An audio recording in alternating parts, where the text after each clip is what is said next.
Hello, this is Amanda.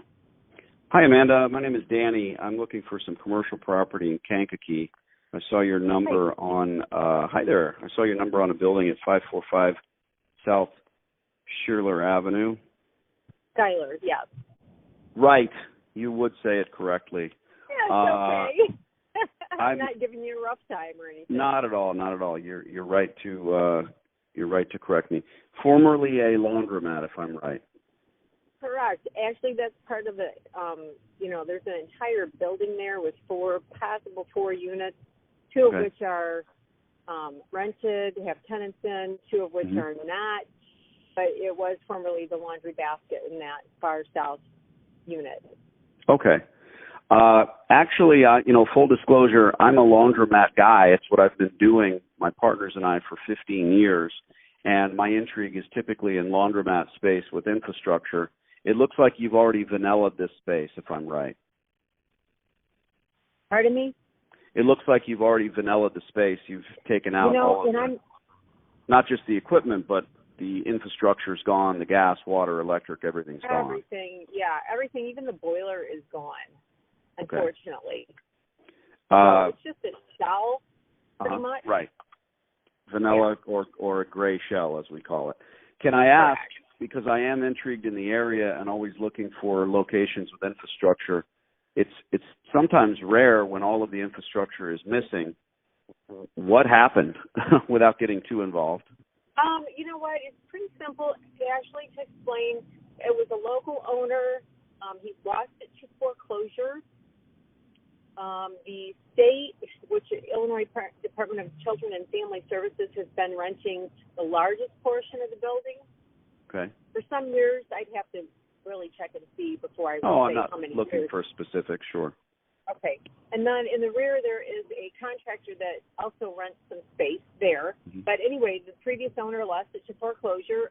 Property is bank-owned at this time. Okay. And, so the bank, just trying to understand all the key players, the bank vanillaed the space. No, the previous owner vanillaed the space. And the previous owner took the boiler, which he really originally wasn't allowed to do, and then he went in on his own accord and did that.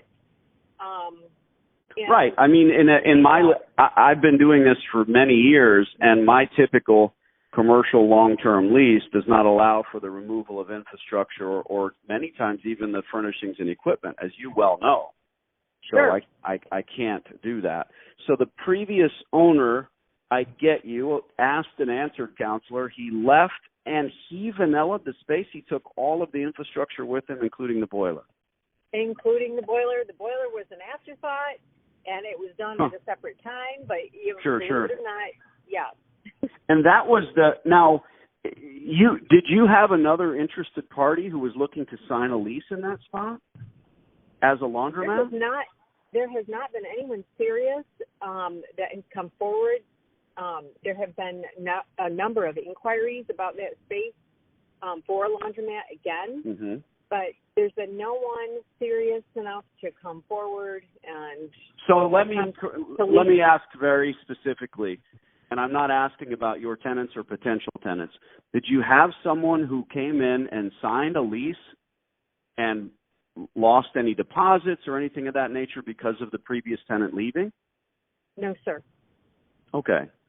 I have my finger on the pulse, so I do hear stories, and I had heard that when I deal with these properties, I'm going to hand you as the landlord's agent a letter of intent that is fairly ironclad. It states clearly that I'm interested. In fact, I call it Lucky 13. It's my clause 13, that I'm looking for infrastructure and F&E, and if the previous tenant, because many times I'm signing leases, Amanda, where the current tenant is still there. They're still a nuisance. They're no longer paying, but they're still there. I'm not looking to step on toes or hurt anyone's feelings or destroy people's lives. These guys are no longer doing anything. And many times, frankly, they're doctors and lawyers and they're millionaires, and they don't know how to run a damn laundromat. So my ironclad LOI states clearly my intention is to run a successful laundromat, and I'm only interested in intrigue if that infrastructure stays in place. and many times even the F&E, the equipment. I don't need it. It's old. It's junky. But if they pull it, they start cutting copper out of the walls. Sure. Yeah. So, and that's not the case here. There's no equipment. I mean, are you interested in the entire building? No.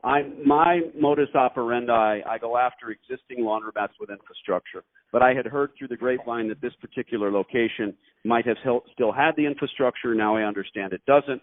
But my point being, the previous owner, out of spite, took everything with him, and you never had another tenant that potentially moved in, tried to sign a lease, and ended up losing some type of deposit. That is absolutely correct. Now you've got the right information, and I've had this property listed for probably coming up on about a year and a half. So there is interest in the entire building. Sure. There is nothing in writing at this point in time. We are waiting for the state to sign a new lease, which is in their hands. They just need to return it signed. But the entire building is for sale. Amanda, I love you. You're always selling. You're my kind of gal.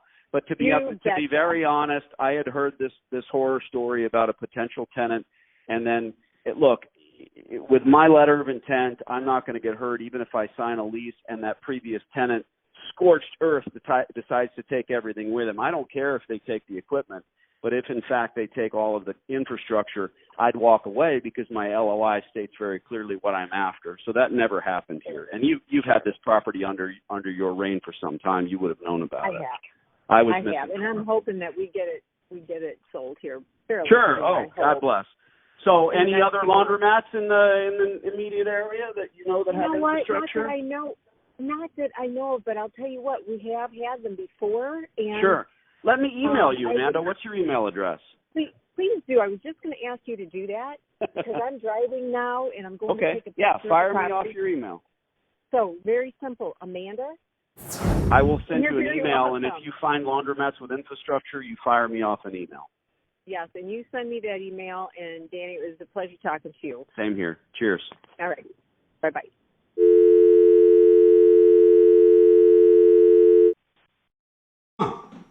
Somebody was misinformed or someone's out there giving misinformation. The truth is, my system is fairly simple in reality.